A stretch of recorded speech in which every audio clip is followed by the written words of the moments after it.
to underwrite short-term rentals on a daily basis. And words, but in the end, we essentially mean rentals where that could be location-wise, that could be bedroom count, that could be style of home, that could be anything. And what's crazy is even if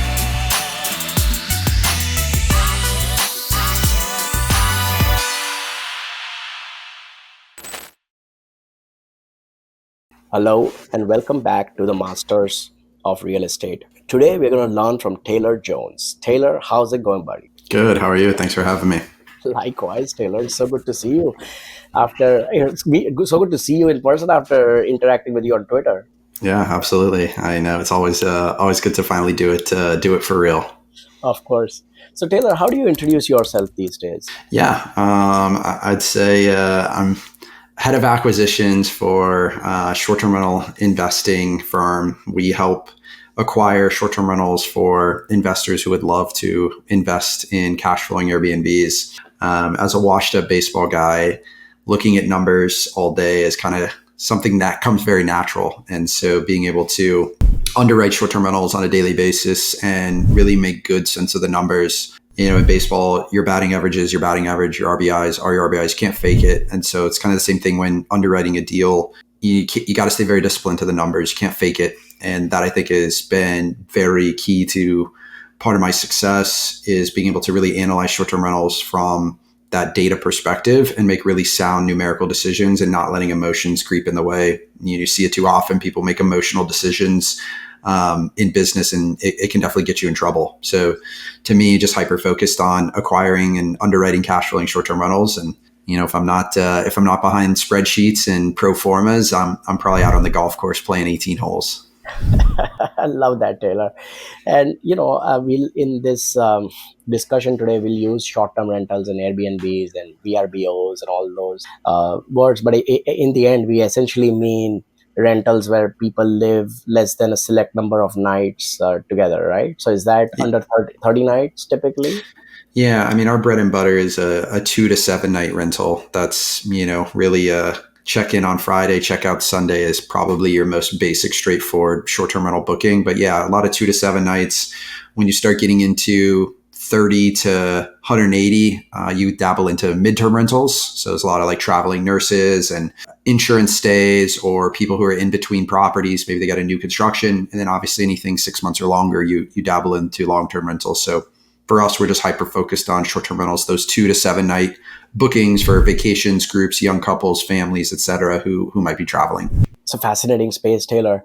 So I'm sure listeners want to understand your personality before we delve into everything. So what spirit animal or bird do you think best describes you? That's a good one. I'd say, and I'm sure my wife would attribute it as well, is probably a lion. So very apex, type A driver. I think when you take the Enneagram test, I'm an 8, which, you typically sees a lot of those, very headstrong, push forward, kill or be killed, hunt type of mentality. And before getting into real estate, I was in sales for 8 years and, it's 100% commission. So you don't close, you don't eat. It's very straightforward. So to me, a lot of people like that W-2, that salary. And I quickly learned to succeed without it. Kill or be killed. Is that kind of the main operating principle of your life? It's kind of been, make sure to succeed and nobody's going to hand it to you, more or less. So not necessarily kill or be killed, but yeah, really it's you got to go pursue what you want. And to me, it's control the controllables. There's so much going on that we can't control. And to me, I stay very focused on what I can control. And it's a day by day, brick by brick business, especially if you're scaling short-term rentals, if you're trying to grow in life. There is no microwave shortcut. This doesn't work that way. And typically, if you try to take that route, you end up failing more than you would succeed. So playing the long-term wealth building game is very much, that mentality. And that's kind of where I try to stay laser focused, is just control what's in front of me and really approach everything day by day. Day by day, indeed. So let's try to summarize your entire professional life so far. You say you've been a baseball guy, you've been in sales, but if you had to put a dollar number on the total volume of, transactions you've influenced in your life, what would you say that is? Yeah, I mean, have helped invest over 100 million into this asset class, and that's going to put asset values probably at $500 million. And so being able to effectively deploy 100 million worth of capital into short-term rentals for investors is really a strong metric that I want to continue to build off of here into the future. Love that, Taylor. You're Apex Type A lion who's invested in almost $500 million of Airbnbs through $100 million of equity injections. But let's go back all the way to zero. There must be a time when Taylor, the guy was not as successful. When you look back, what do you think has been your broad trajectory so far, and what inflection points influenced you? Yeah, so I was a bartender and server through college, and I think that kind of started things out with learning those communication skills and talking to people. And yes, I had a great career in sales, but bartending, serving kind of is sales. And your ability to talk to people and make sure they have a good time can lead to your ability to make money and tips. And when I got out of bartending in college and ended up getting connected with a really good sales manager who kind of taught me sales from scratch. And there's been some great life lessons, euphemisms, stories, benchmarks, and strategies that really can apply to all aspects in different sales careers and even in real estate. So to me, that was, I think, a big real inflection point, was learning from, somebody really smart in the sales business. And those skills and foundation have just allowed me to translate massive success across my life. So it's been very fortunate to learn from some really great people. And those things have really helped me put the pieces together to succeed. So, and what advice on sales did you absorb from your mentors? Yeah, I mean, it's a lot of how to talk to people, how to overcome objections, how to continue to push through things. And so a lot of those foundational skills can, really help you succeed in any situation. And so everything really always is the same when you're talking to somebody. It just boils down to how can you help them?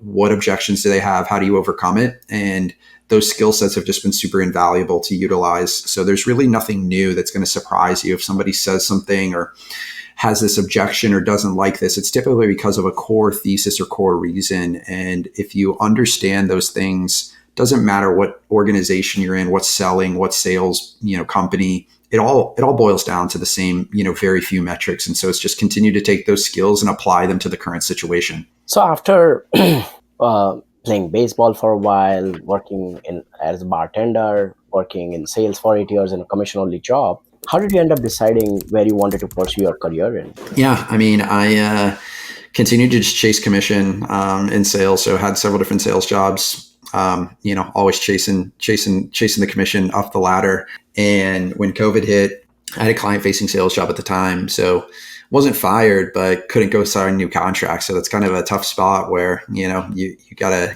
go sign contracts face to face, and all of a sudden you can't do that. So the blessing I had, March, April, May there was I had all the time in the world and had an itch for real estate, just wasn't sure what I wanted to do. So I just dove in, consumed YouTube videos, read books, Bigger Pockets podcasts, blog posts, everything that, a lot of people getting into real estate would do. And I mean, I looked at everything from broker, flipping, BRRRR, Section 8, wholesale, multifamily, and kind of eventually came around to short-term rentals. And I've been a consumer of the product. So me and my wife have stayed in 24 different Airbnbs since 2015. So it's not like I was unfamiliar with the space. I just never looked at it from a host perspective. I just looked at it from a traveler perspective. And yeah, definitely wished I would have started looking at it in 2015 from a host perspective. It'd be a different discussion, man. But yeah, so started looking at it. I was like, man, this is pretty awesome, and kind of laser focused myself in at that point. So really it was like touching on multifamily, touching on flipping, touching on BRRRR, and never really got deep enough to like really be like, this is what I want to do. And then when it did finally come across the short-term rentals, that's when I was like, what, this is what I want. And that hospitality background, I think, also was in my blood from the bartending and server days in the restaurant, a different form of hospitality. So I think it was always there. And really having all that time, which you never do, we're living crazy busy lives, working 40, 50, 60-hour weeks. And then all of a sudden you got all the time in the world. And to me, I took advantage of that, and really led me to a career change that I had no idea was coming. Wow. Taylor, have you ever been broke? I've been pretty fortunate to not necessarily been broke. Came from a great family who, really wanted something better for me and my brothers. So, they instill a lot of values and really made sure we were taken care of in our passions, whether it was, playing sports growing up, which we were a very sports forward household. Sadly, three boys plus my dad. My poor mom at times was overwhelmed and outnumbered, but that's kind of how that works and goes in that space. But to us, it's just always been, pursue what you want, be successful, have good values, treat people right, and so. Definitely been pretty fortunate to be able to pursue that, and took those life lessons and just continue to build on them to where I'm at today. So, what advice do you have for somebody who's listening to this that's struggling right now? Yeah, I mean, I think it's always take action. Again, control the controllables. So a lot of people, everybody has problems, everybody has issues, everybody might want to complain about something, but in reality, it's take action, put one foot in front of the other, accumulate wins. Fascinating thing, listening to really successful people is accumulate wins. And that's why they tell you a lot of the most successful people make their bed in the morning. It's the first win of the day you can easily get is just make your bed, and you just start that day with a win under your belt. And sometimes I think people get overwhelmed, like, oh my gosh, I'm severely in debt, or I'm struggling, or I can't do this. And the analogy my dad always used to give was, when the elephant dies in the desert, the ants just eat them one at a time. They're not engulfing the entire elephant. So it's a small bite, stack those wins together, and then all of a sudden the elephant's gone. And that's how you have to really approach life. And to me, I always think the best opportunity is a sales type of role. So if you're stuck at a W-2, somebody is dictating your time and what it's worth. And, if you get into a uncapped commission type of sales job or sales opportunity, you do get to control your own destiny. And I think for me, that was something I wanted. I used to have the salary corporate finance job back in the day, and that lasted all of about 6 weeks before I quit. Took my, cubicle, dual monitors, working downtown in the high rise. And there was no way I was ever going back. So when somebody else dictates your time, it's never fun. I didn't want to ever clock in, clock out. And so I've kind of been living that life ever since. And so, it's nervous, it's scary, but if you can go execute, you can be very successful. It can be nervous and scary, but accumulate your wins and keep one foot in front of the other. Love it. So, Taylor, let's come to the present. Like, what's your main focus area these days? Yeah, I mean, main focus is continuing to underwrite and acquire short-term rentals across the US and figuring out what is the best opportunities to pursue. This asset class is very new. So unlike multifamily, self-storage, industrial, which have been around forever, I mean, Airbnb itself didn't start till 2008 during the GFC. And then even then, it really wasn't considered an investable asset. Sure, people were running vacation rentals. It was all very much online. Probably around 2018, 2019 is when you really started to see this asset class start to come in as an investable, vehicle, more mainstream. And it's still young and growing and evolving. COVID completely changed things and has kind of reset. So all these different pivots that you have to make when investing in short-term rentals, especially the last couple of years, have been super, super impactful. And so being able to be flexible and nimble has been, definitely something you have to do to succeed, because what worked in 2019, 2020, 2021 does not work today. And what works today probably won't work in 25, 26, 27. So if you're not continuing to evolve with what the marketplace is giving you, you're going to fall behind and ultimately struggle in this asset class. You got to continue to evolve. Completely agreed. It seems like your current focus area is split between a couple of opportunities, right? You're the head of acquisition at TechVestor and the head of acquisition at STR Research. How do those companies play a role in helping customers succeed? Yeah. So TechVestor is one of the largest institutional short-term rental investment funds. So people who are looking for more of a passive approach, that's kind of what that opportunity is. On the search side, we're just helping individuals acquire their own short-term rental. So you own the asset, you get to take advantage of all the benefits that come with owning that real estate, cash flow, tax benefits, appreciation, principal paid on, et cetera. And so the key is people are always trying to figure out like where to buy, what to buy, how to design, how to amenitize, how to operate. There's all these different pillars to the short-term rental business. And so for us, we want to walk clients through, that entire process from end to end. So, hey, we've done 180 transactions. We understand what it's like to, hey, I want to buy an Airbnb, to, hey, it's live, and everything in between. So we're going to really hold our client's hand with that white glove service end to end to make sure that you're not messing up. Mistakes in real estate can be worth $50,000 to $100,000, if not more. It's not like, oh, I bought Apple stock at $150, it went down to 140 and I sell. Those mistakes are very affordable. In real estate, you buy a $500,000 house and transactional fees alone will wipe you out if you don't have issues amongst everything else. So we just want to help our clients make sure they're buying great cash flowing Airbnbs across the country. And when you help your clients help buy amazing cash flowing assets across the country, how does STR Search generate revenue? Yeah, I mean, we're a hired, consulting firm in short. So, we're a data and acquisition firm that people can hire us to do. So the level of service and handholding that they need will obviously dictate client to client and what's needed. So some people are more experienced. They maybe have one or two. It's not going as well as they thought. They love to bring in the pros to help with the next one. And some people are brand spanking new and it's like, hey, what can I do? So really, I think it is from an investor standpoint, where you're at in your investing journey. What do you need most assistance with? And we're going to be there to help along the way. So yeah, we want to continue to grow and, really be known as the best short-term rental data and acquisitions firm in the US. Absolutely. So you've done 180 transactions, or the firm has done 180 transactions. What do you think was the aha moment of scale? Man, I think the aha moment of scale, there was a crazy time. This would have been Christmas time 2 years ago.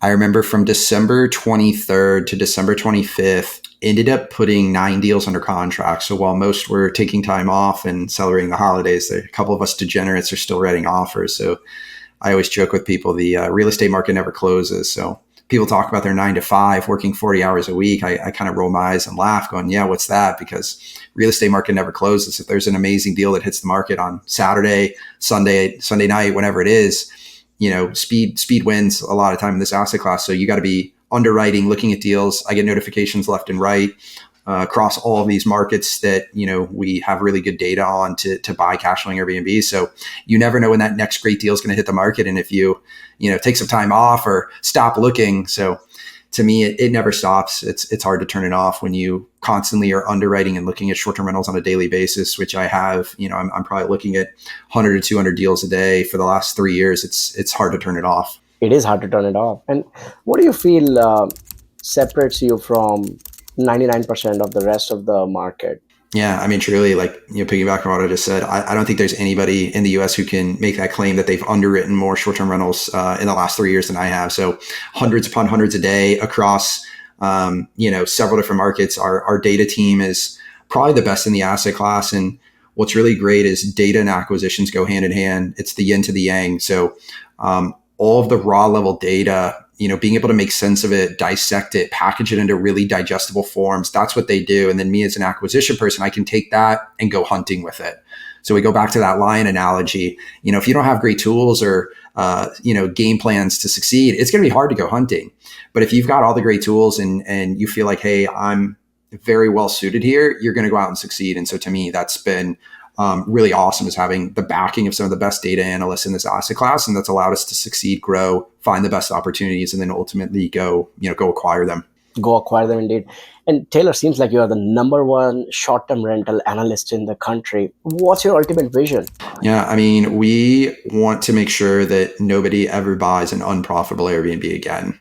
There's a lot of fragmentation in this asset class. There's a lot of people who spew things on social media that maybe don't have credibility. And really some of the advice that's given out, if you follow it, you're going to lose money. So for us, we really at the core of our company from a vision standpoint, we just want to ensure nobody ever buys an unprofitable Airbnb again. That's why it's right there bold at the top of the website, because that's what we want to ensure is none of our clients lose money. And, they have a really good opportunity to own a great cash flowing asset for however long that might be. And it does seem like there have been a lot of successes in the short-term rental space, and there have also been some mistakes. So what mistakes do you see short-term rental buyers often making when they buy property for the first time? Yeah, I mean, the common mistake is you overpay for the wrong house in the wrong market and you buy the wrong house. So that could be location wise, that could be bedroom count, that could be style of home, that could be anything. And what's crazy is even if you buy the right house in the right market, If you don't set it up correctly, if you don't design it correctly, if you don't add the right amenities, you still have a chance to fail. So there's so many kind of little landmines along the way because you have to buy it in the right market at the right price with the right type of home and the right amenities and the right design in order to succeed. And, really you can't misstep at any of those pillars or it affects your ability to succeed on the overall investment itself. So let's start with the home and the amenities. And what kind of amenities do most guests search for when they go on Airbnb? Yeah, I mean, you're going to see anything and everything depending on what investors are going for, whether it's, hot tubs, pools, fire pits. In Florida, pools are worth 40 to 50,000 additional revenue. So all else being equal, a house with a pool versus not, you're going to see a $40 to $50,000 revenue difference. So there's a couple of things we always like to say are must-haves. So depending on your market, there's going to be kind of table stakes you have to have. And in Florida, Texas, Arizona, things like that, you have to have a pool. You go into maybe some of the cabin markets and you got to have a hot tub. So if you don't have a hot tub, when guests check that box in Airbnb, you don't show up. No matter how beautiful your property is, even if you're trying to give it away for $1 a night, you don't have a hot tub, you don't show up. New emerging things are things like EV chargers, as well as pets.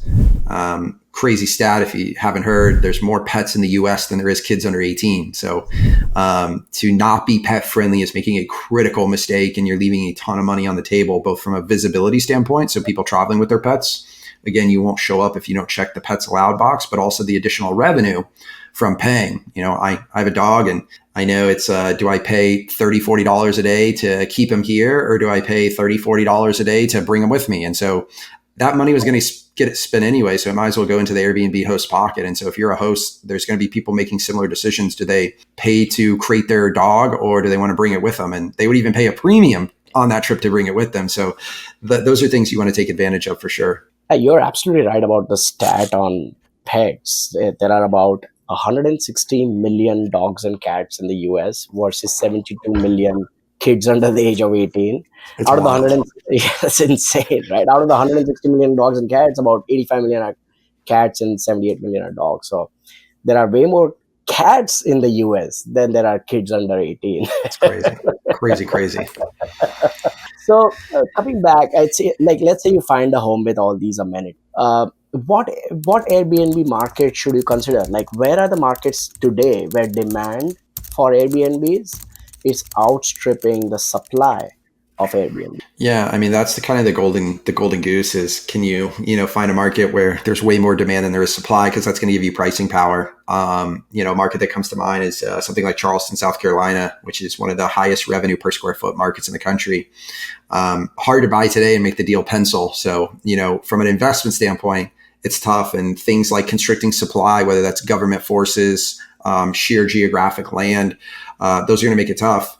Supply is up in this asset class, year over year, but so is revenue. So I think the key is when you're going into a market, it's not just, is revenue going up, but how much is supply going up? So for example, if supply is up 30%, but revenue is only up 5%, that's not good. If supply is up 30%, but revenue is up 50%, that's something that's not going to really affect me from a decision-making standpoint. Like, sure, there's more supply, but there's also more money being spent here. There's more tourism, there's more travel dollars. So those numbers will work out as long as you are constantly monitoring what the revenue in that market is versus the supply.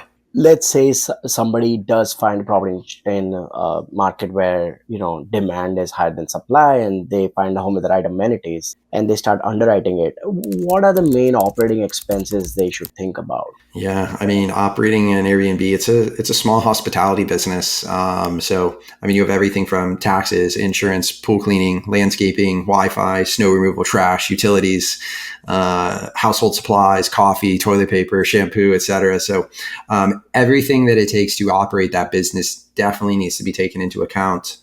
And that way you can accurately project out, cool, I've got X amount of revenue coming in, and then I'm going to subtract out all of these expenses, which are Y, and that's ultimately going to leave you with Z level of cash flow, and hopefully that number's positive. Wow. Yeah, and it's the X, Y, and Z would differ in every market. But if you had to just roughly benchmark the typical Airbnb, what's the right, Y, which is what is the right percentage of expenses they should spend compared to revenue? And then what, based on that, what is the remaining Z typically? Yeah, typically, like the envelope, what you find for underwriting is somewhere between 32 and 42% for the OPEX. So what percent of the revenue is expenses? So for example, if your property brings in $100,000, the quick and dirty envelope math would be somewhere between 32 and 42,000 would be your operating expenses. So all of those items put together, that's what it'll roughly add up to. Now, obviously, if you have higher revenue, a lot of those expenses are fixed.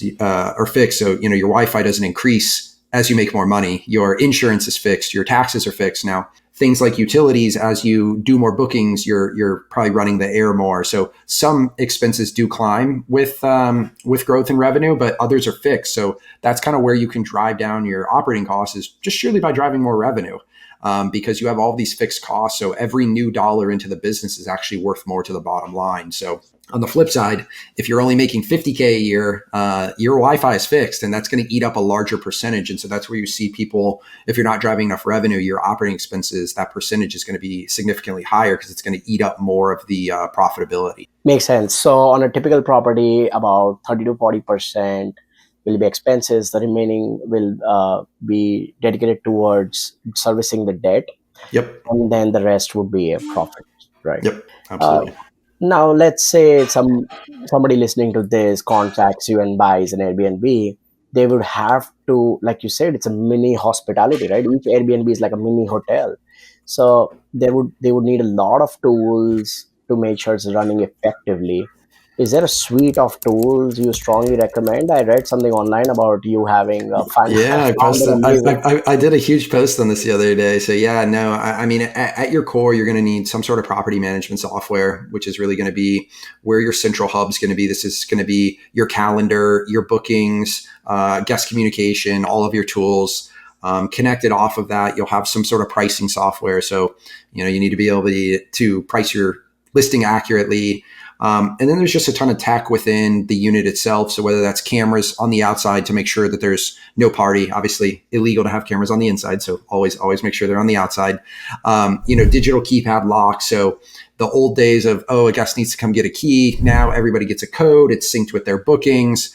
You can have different things like noise sensors. So if the decibel levels are too loud in the house, they're partying or making too much noise, you'll get alerts right on your phone. So there's just so many tools like that. And I put out a huge list on social media. So shameless plug, you should go check it out.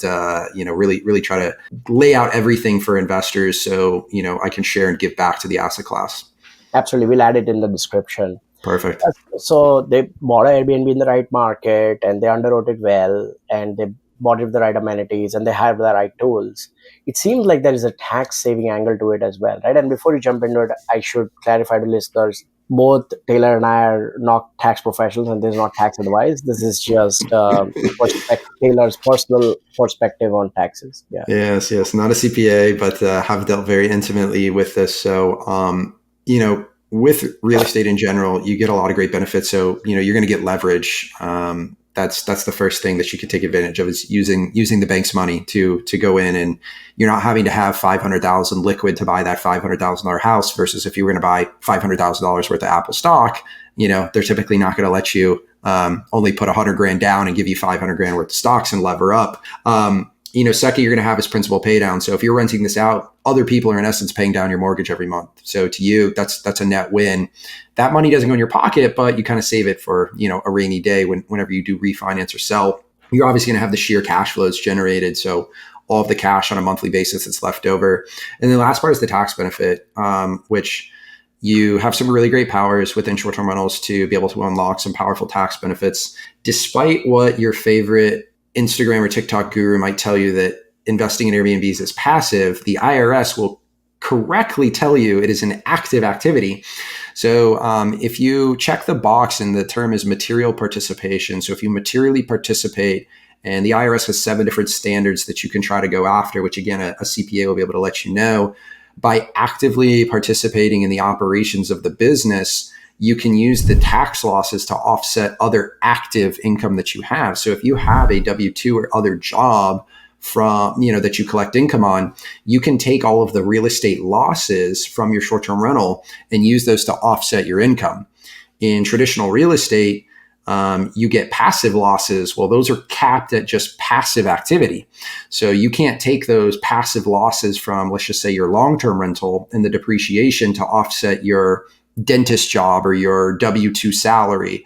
So that's kind of the tax, they call it the STR tax loophole that's available. Again, there's definitely some nuance to it. Not everybody's going to be able to qualify, but speak with your CPA, and there is those different levels that you can attack. And if you do hit them, there is some huge tax savings. And, we've seen, depending on your income level and what state you're in, people save 30, 40, 50, 60, 70,000 a year in taxes. So those are all huge opportunities that this asset class unlocks. That's incredible, Taylor. And I think one of those seven is something like 750 hours of active Yep. participation. Yeah, that does sound like one of them. Yeah, no, there's a bunch of different strategies in there. But yeah, just sheer number of hours is kind of the big top of funnel one. So, and let me explain to listeners why this is critical, because most real estate investments capture depreciation, but they end up going in the passive income bucket, which doesn't really help you save taxes on W-2. If your Airbnb property counts as active income, they directly saves taxes on income, which is a dramatic revelation for sure. Yeah, no, I mean it's real example. You go buy a $500,000 Airbnb, you hit the material participation. Let's just say you unlock somewhere in the neighborhood of 180,000 in depreciation. At where we're recording today at this time and place, that could be a very realistic number. Obviously, Congress is shifting on how much bonus depreciation is available, but we'll use that benchmark. So, for example, if you have a $200,000 a year W-2 job, now that 180,000 in losses, which again, those are paper losses for depreciation, that would offset your 200,000 of income. So now all of a sudden, instead of paying taxes on 200 grand, you're paying taxes on 20,000 of income. So easy math will tell you that is a big savings to only pay taxes on 20K of income versus 200. So very rough numbers example of kind of what that amazing opportunity is. It's very powerful. I say it's the eighth wonder of the world is depreciation. It does sound amazing. However, there are IRS has fixed loopholes around depreciation catch up and others. So again, this is not tax advice. We are not tax professionals. You should talk to a CPA. Perfect. So, Taylor, looking forward, what do you feel are some of the black swan events or risks that could potentially hurt the Airbnb industry? Yeah, I mean, anything that's going to affect the broader economy, when you're in the hospitality and driving space. Obviously, if there's a world war going on or something crazy, COVID was interesting in that it killed a lot of locations, but it also boosted a lot. So cities and urban metros got crushed as people were no longer traveling to cities, but all the mountain cabins and coastal vacations, saw revenue climb, 50 to 100%. So it really was, COVID was interesting in that it hurt some, but boosted others. So it was really kind of an unfair split of how it affected depending on what you owned and where. So, yeah, I think the biggest thing would probably be, what happens if there is a world war, for how long, what happens to that, different broader economic things like that would be affecting the asset class. Yeah, absolutely. And, as we are talking about this in 2024, there are a lot of families that aren't able to afford a home, and housing has now become a national issue. Do you feel banning Airbnbs makes housing more affordable? Like, what does the data say? Yeah, it's great on the headlines that it's the scapegoat, but the data might tell you elsewhere. So when you look at things like New York City 11 months ago, banning Airbnbs, the whole thought was, oh, well, all these Airbnbs, we're going to have new supply, rents are going to be cheaper. Well, in fact, rents are up in Manhattan year over year, despite killing 30 plus thousand Airbnbs off the platform. You look at markets like Palm Springs, California, that put a cap on short-term rentals. So their whole thing was, cool, there's not going to be any more. They didn't necessarily ban them, but you put a cap on. So now more of these homes would be bought. And in fact, the average purchase price in Palm Springs a year later is now up over I think it's 3.2%. So at the end of the day, everything is supply and demand. I think I was paying attention that day in college in Econ 101. So supply and demand is very simple. And if you don't have a lot of supply and you have way more demand, prices will continue to go up. So The problem is not necessarily Airbnb. We have a building problem in this country, and we're not building enough homes. And the data will point that out, that we just haven't built enough homes to take into account for everybody. So Airbnb is the easy scapegoat. It's the fun headlines. It's the easy clickbait. But when you look at the data, and again, I'm a data person at my core, being that washed up baseball guy, the numbers just don't bear it out. If it did, it's a different discussion. But we've seen this time and time again where banning Airbnbs and prices of everything goes up. Yeah, it seems like it. And Taylor, like looking at the industry overall, like what problem do you feel you want to see solved in this short-term rental industry that hasn't been solved properly yet? It's a great question. Problem that hasn't been solved yet.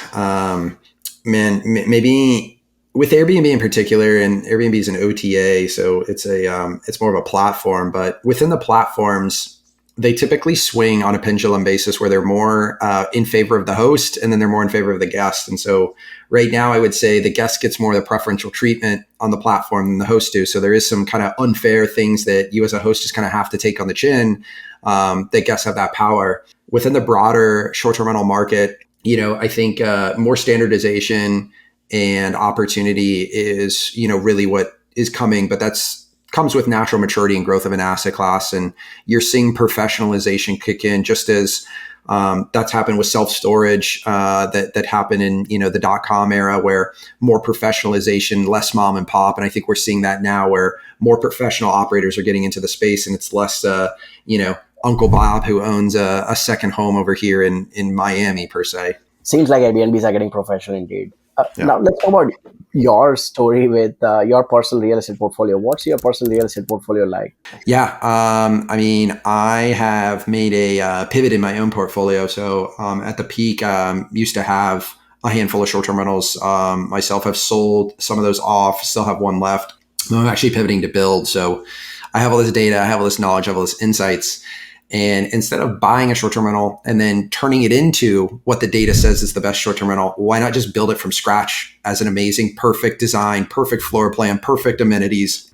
So building, I know, comes with high risk, high reward, but I think at this point in life, I can roll the dice and do that with where I'm at. And if I never took that chance, I feel like I might regret it. So kind of like I talked about early in life, is rolling the dice and going for it. It's in my blood to do. I kind of look at it this way as, hey, if it doesn't work out, I'll learn something. Really, really great mentor of mine told me there's no such thing as wins and losses. It's wins and learning lessons. So if building fails, I'll learn a lot, and I'll just go right back to buying an existing product or pivot and, build something different. But to me, I think with all this data access that I have and the knowledge that is, really worth, tens and hundreds of millions trapped in my head, if it's not applied in the real world with something great like building these amazing custom one-of-one short-term rentals across the country, I'd be lying to you if I didn't take advantage of them. Sounds incredible. Can you describe more about what you're building, where you're building, how you?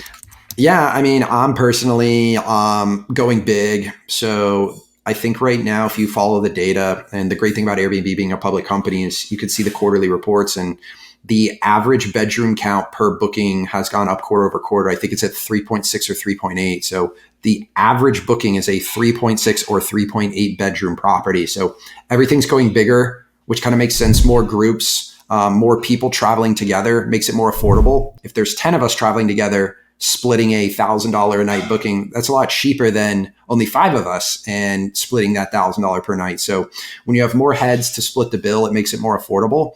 So I think from a strategy standpoint, you either got to go really small with like those great couples getaway unique stays, or you got to go really big with the, 4, 5, 6, 7 bedrooms. So to me, I'm going to go play ball on the big side for right now, and, really great, amazing spaces for groups, families, travelers. So to me, it's finding the right piece of land in the right market, and then ultimately executing from the build side with a good a local building partner. Absolutely. So you're still searching for the right land and in the right market. Yeah, I had a couple riverfront lots over in the Southwest under contract. Like anything during inspection, you do your due diligence. Went out there, wasn't quite what it is, but that's why you do due diligence. So I got a couple lots flagged that I'm doing my own kind of deep diving on right now. And if one of them bears out, I'll probably write an offer, put it under contract, and then always go fly out, touch the dirt, and do the normal due diligence process. So still waiting and gunning for that right piece. Sounds good. And what's the best Airbnb acquisition you've had in your under your belt so far? I mean, there's been some crazy numbers, and I think when you do enough volume, you really can hit some grand slams. Tapping into my old baseball days, but had a really under the price property. It was purchased at 360 grand. It was definitely run down. And what made it unique was that it had an amenity that not a lot of others in the area did. And it wasn't really a perceived amenity that a lot of people would think about. And, we sunk six figures into it, but first year it generated over 179,000 in revenue. So, just blew away expectations. I think realistically, we were looking at the data thinking, man, this is probably, 100 grand, 120 grand in revenue. And then you do 179, just thinking, man, like this is absolutely incredible. So, things like that happen, and it's not getting lucky because you're putting yourself in a position to win. But when you continue to do it over and over with a ton of volume, you're going to hit these sneaky out of the box home runs that are just way more than you expected, where there's nothing in the data that says it's possible, but it happens because you have this unique one of one type of asset. Wow, close to $180,000 return on a $360,000 asset is 50% return on purchase price. Seems like you Yeah. did think around $100,000 into it. Six figures is my guess. So, Yeah.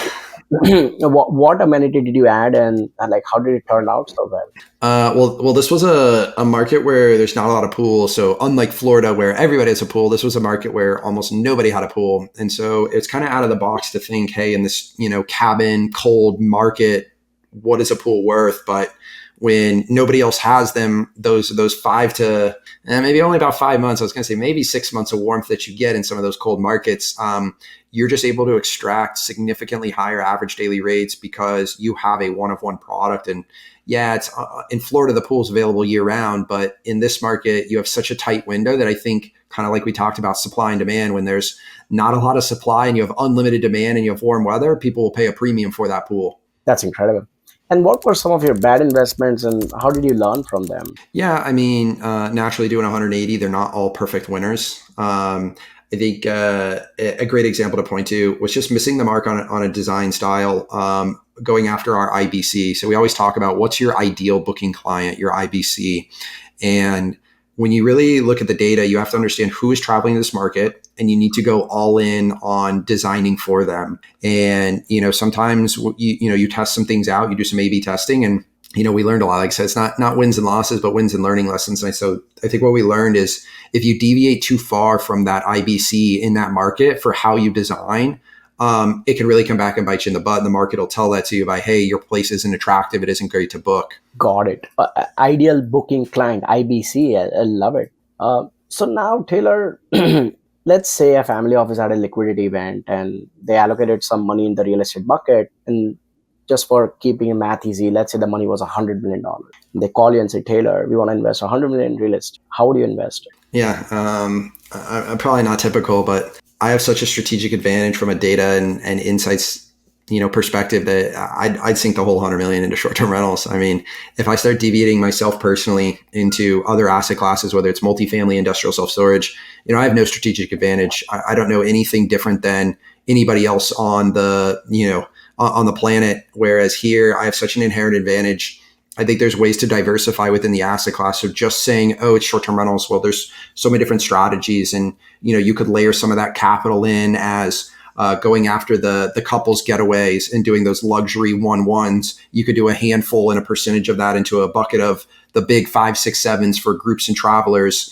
You can diversify and have some of that with coastal exposure, some of that with mountains, some of that with lake, and then some of that with urban. You can balance your seasonality. So again, I wouldn't recommend sinking 100 million into Florida only Airbnbs, but getting that diverse blend. Those different layers give you so many different diversification and, hedges of risk that, to me, that's where I'd feel comfortable deploying 100 million into this asset class and continue to add diversification versus just spreading that out amongst different asset classes. I wouldn't have any advantage. So to me, I'd be doing a disservice to that capital. Whereas here, I feel like I have so many strategic advantages to take advantage of. Absolutely. And Taylor, for somebody listening to this that wants to invest in short-term rentals or invest in a portfolio of short-term rentals, how should they reach out to you? Yeah, certainly. I hang out on formerly Twitter, now X, a lot at Mr. Jones SDRs. I just started writing every day, and people really wanted to hear about it. So feel free to send me a DM. I'm also on LinkedIn at Taylor Jones. So yeah, feel free to reach out. You can obviously go in and check us on the website, strsearch.com. So if you want help finding your own short-term rental, we'd be happy to help you. So head on over to strsearch.com. You can book a call with one of our team members. We'll be able to help you with what services we offer and, how it might be a fit for you and what you have available. Absolutely. And what else should listeners know about the short-term rental industry that we haven't discussed? Yeah, I mean, it's kind of an ever emerging space. There's no longer, hey, I'm going to buy a plain 3-bed, 2-bath with vinyl siding in middle of nowhere and make money. Those were the good old days, or you could throw a dart and buy anything that it hit. So today, you really need to be laser focused on the data and understanding it. And, those are things that I think are the key to success moving forward is who's going to look at the data, digest it, understand it, and ultimately apply it the best. And that's who's going to win. Absolutely. And how does it relate to your main goal for 2024? Yeah. What's your number one goal this year? Yeah, I mean, number one goal is to continue to help more and more investors to finish out the year. We've done a ton. There's obviously a lot of uncertain times here with, another election in the US. So, like I talked about, control the controllables. Can't control who gets elected. Can't control whether the interest rates are going to keep going down, up, sideways, crooked, backward, or do a loop-de-loop. Those are all out of my control. So to me, it's control the controllables. And, the only thing I can worry about is buying the best available short-term rental today. And then based on market conditions, 12, 24, 36 months from now, continue to use data to, buy the best available Airbnbs whenever those times come. So one foot in front of the other, control the controllables, just a lot of, kind of the same theme of life and apply today. And for helping investors buy the best short-term rentals in the market, what are the biggest bottlenecks that you're facing in your growth? Yeah, I mean, the biggest is definitely inventory. There's only so many A-level short-term rentals out there. We're in historic lows for inventory, which we talked about. We're not building enough, property in this country. So, one of the biggest bottlenecks is, not everybody can buy an A-level asset in Florida if everybody decided we want to buy at the same time in the same market because there's only so many. So, a big bottleneck is elite level inventory to have an elite level Airbnb. Sure, there's B-level assets and C-level assets available, but most people don't want those. So I think the biggest bottleneck is inventory. Again, it's not something we can control. So, we can only control what's in front of us and just buy the best available asset. But yeah, a big bottleneck is for sure inventory, since we're choked at historic lows right now. Inventory is definitely an issue, and seems like you are laser focused on controlling the controllables. I love it. I'd love to ask you some rapid fire questions, Taylor. Sure. What organization or institution would you fix if you had the time? Great question. I'll go towards my hobby, the PGA Tour and the golf right now, and you got the live and the separation. To me, it's kind of a cluster. So I would definitely in another life try to fix that, to unify golf again. It's definitely not fun having it be split. I think smart people will prevail and they'll unify it at some point. But yeah, I mean, that's what I would fix if I had the time, was clean up the game of golf, because the split tours is not something that's good for the game. Especially in the recent win by Bryson DeChambeau put right on the spotlight. Absolutely. What is the biggest mistake you see your peers making? Yeah, I mean, within the short-term rental space, the biggest mistake I see people make is not accounting for operating expenses enough. I am a stickler for underwriting. I've underwritten hundreds, if not millions, of short-term rentals, and I've also been an operator for over 5 years, and so I know what it truly takes to operate one of these mini hospitality businesses. So, biggest mistake I see people make, and there's just not accounting for it. So it's definitely something that's frustrating, and I try to subliminally call it out at times. So be careful who you take advice from an experience level, especially in a young and emerging asset class like short-term rentals. Absolutely. Factor in operating costs. If your loved ones agree to be mentored by you, what's the number one skill you would teach them? Yeah, to me, I think it's take that chance and go for it. I have kind of lived and breathed that in order to make it, you got to take and jump in. So I see a lot of analysis paralysis, especially people wanting to invest, whether it's in short term rentals or anything. And you study, learn, but nothing's ever going to teach you until you jump in the pool. So what I always say is you don't have to be Michael Phelps when you jump in, but you just got to know enough not to drown. And so to me, the biggest thing is know enough to succeed and go for it. So what I think I would teach a lot of my loved ones is, hey, like if you are passionate about something or something that you really want to change in life, you got to go for it, because complaining and continuing to do the same thing day in, day out is not going to get it done. And I think a lot of people get complacent. It's easy. Once you get outside your box and get uncomfortable, that's where growth really happens. Get outside your box, get comfortable, uncomfortable. That get comfortable with being uncomfortable. That's where growth really happens. That is Taylor Jones, a lion in the short-term rental space, laser focused on controlling the controllables, and one of the best short-term rental analysts in the market, if not the best. If you want to talk more with him, you should reach out to him on Twitter at Mr. Jones STRs, or look him up on LinkedIn, Taylor Jones, or visit their website, strsearch.com. We'll include links below. If you ever want to talk about real estate, shoot me a note on nick@home.llc.